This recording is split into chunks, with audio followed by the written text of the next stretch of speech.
Tenez, celui-là c'est pour vous. Et puis comme pas de jalouse, moi je suis pour la paix des copines. Bonne journée. Tenez, un bon massage, regardez, pour la santé, c'est parfait. Tenez, celui-là c'est pour vous. Bonne journée, allez-y. Celui-là est à vous. Pas de jalouse, il y en a pour tout le monde. Tenez madame. Ah, allez-y alors, voilà. Tenez, celui-là c'est pour vous. Bonne journée. Tenez les jeunes, celui-là c'est pour vous. Bonne journée. Celui-là c'est pour vous. Bonne journée. Vous avez eu le vôtre? Non, vous n'avez pas eu le vôtre. Maintenant vous l'avez. Et comme moi je suis pour la paix des copines, chacun le sien. Voilà. Tenez, celui-là c'est pour vous. Celui-là il est à vous. Très bonne journée. Tiens, mais pourquoi vous l'irez à la maison? C'est pour vous. Bonne journée. Ah. Bonjour, bonjour. Vous avez vu le vôtre? C'est pour vous. C'est pour la santé. Santé physique et santé spirituelle. Ah ben, vous avez déjà? Parce qu'un jour ou l'autre, vous et moi, on va mourir. Et après, qu'est-ce qui va se passer après? Vous êtes déjà posé la question? Parce que bon, il faut y réfléchir quand même. Les gens, ils jouent au loto. Il y a une chance sur 10 millions de gagner. Et s'il y avait une chance sur 10 millions qu'il y ait quelque chose, ça ne me servira à rien du tout. vous croyez? Est-ce que vous n'avez pas de religion ni rien? Non, je suis athée.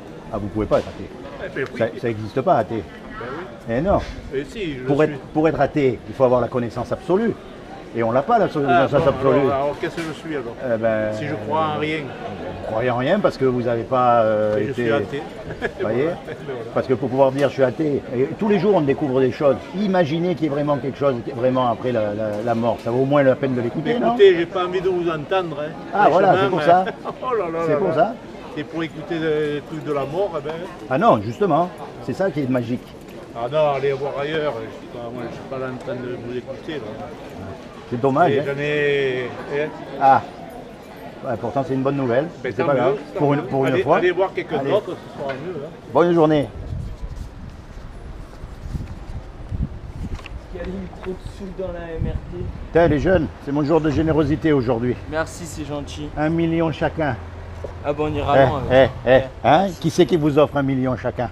Alors je vous conseille de vite le dépenser, hein, parce qu'il y a une chose c'est sûr, c'est qu'un jour ou l'autre, vous et moi, on va mourir. Vous y avez déjà pensé? Ouais. Et alors, qu'est-ce qui se passe à votre avis une fois qu'on est mort? Bah rien, plus rien. Plus rien. Et vous, qu'est-ce qui se passe à votre avis une fois qu'on est mort? Rien du tout? Alors je vais vous dire, moi, une fois qu'on est mort, on va être jugé. Et on va être jugé par rapport au bien ou au mal qu'on a fait.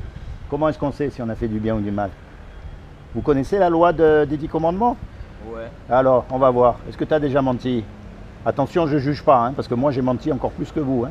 Ouais, j'ai déjà menti. Comment on appelle quelqu'un qui a menti? Un menteur. Voilà. Et toi, tu as déjà menti?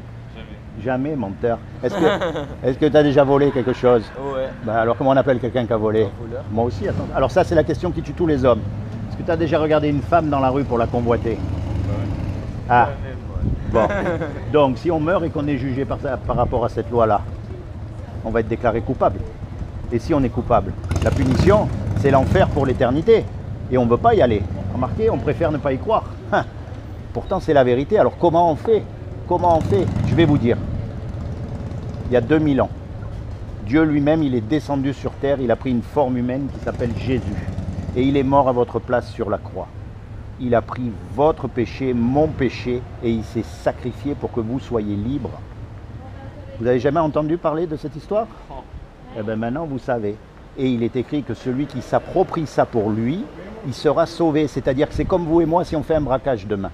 Et on se fait attraper, on passe devant le juge et le juge il nous dit voilà, vous avez 1 million d'euros à payer ou alors vous allez au trou. Et on n'a pas les sous.